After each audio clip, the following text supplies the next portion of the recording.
Қайырлы күн, құрметті YouTube сүйер қауым. Қарапайым медицина каналына қош келдіңіздер. Бүгін жүкті және жүктілікті жоспарлап жүрген әйелдер қауымын мазалап жүрген сұрақтарға жауап бермекпіз. Сіз жүктісіз. Әрі қарай не істеріңізді білмесеңіз, онда бұл видео дәл сізге арналған. Қалыпты жүктілік деп біз 37-42 апта аралығында созылған жүктілікті айтамыз.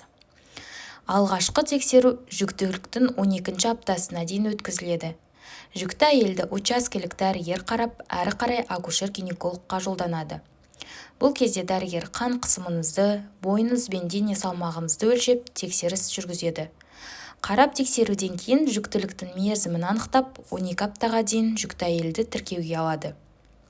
Жүкті әйелге міндетті зертханалық тексерудің бастапқы кешені тағайындалады. Олар қан, зәр анализі, қан тобымен резус-фактор, мерезге серологиялық тексеру, ВИЧ, микрореакция, гепатит, глюкоза, торч инфекция, яғни токсоплазмоз, қызылша, цитомегаловирус, герпес және генетикалық тексеруге жіберіледі. Барлық осы жүктілік кезінде сіз 3 реттік ультрадыбыстық скринингтер өтесіз.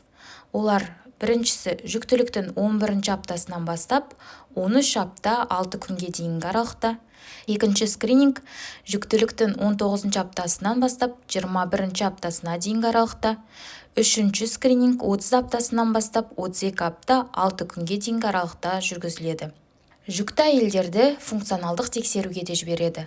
Олар ЭКГ, көрсеткіш бойынша эхокардиография, яғни жүректің УЗИ, бүйректің ультрадыбыстық зерттеуіне жіберіледі. Жүкті әйел стоматолог консультациясын медициналық сақтандыру шеңберінде тегін өте алады және көрсеткіштер бойынша лор дәрігеріне де жіберіледі. Акушер-гинеколог жүкті әйелге алмасу картасын береді. Ол босанғанға дейін жүкті әйел қолында болуы қажет.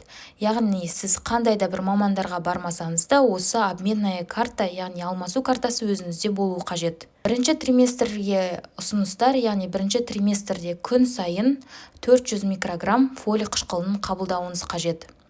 Фолий қышқылы ол баланың жүйке түтікшесінің дұрыс дамуына қажет витамин болып саналады. Келесі екінші қабылдау 16-20 апта аралығында жүргізіледі. Бұл кезде дәрігер сізді зәр құрамындағы белокты анықтауға және де екіншілік ультрадыбыстық скринингқа жібереді.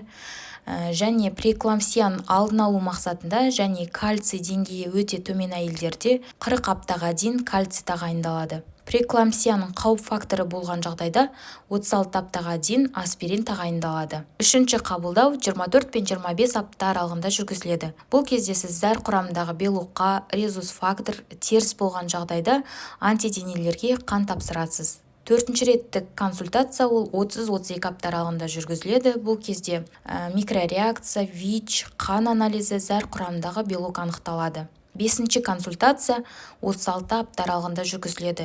Бұл кезде дәрігер сізге омыраумен емізу тактикасы және босанудан кейінгі контрацепция әдістерімен таныстыруы қажет. Алтыншы және жетінші консультация 38-41 апта аралығында жүргізіледі.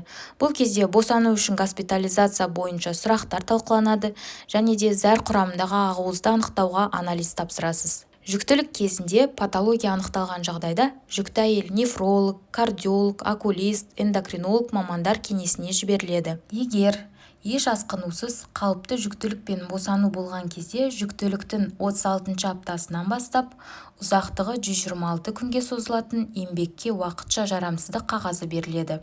Босану кезінде қандай да бір асқынулар болса, немесе егіз бала болған жағдайда қосымша 14 күн қосылады. Жүктілік және денсаулық бойынша басқа да ақпараттарды білгіңіз келсе, каналымызға тіркеле кетіңіз. Назарларыңызға рахмет. Келесі видеода кездескенше сау болыңыздар.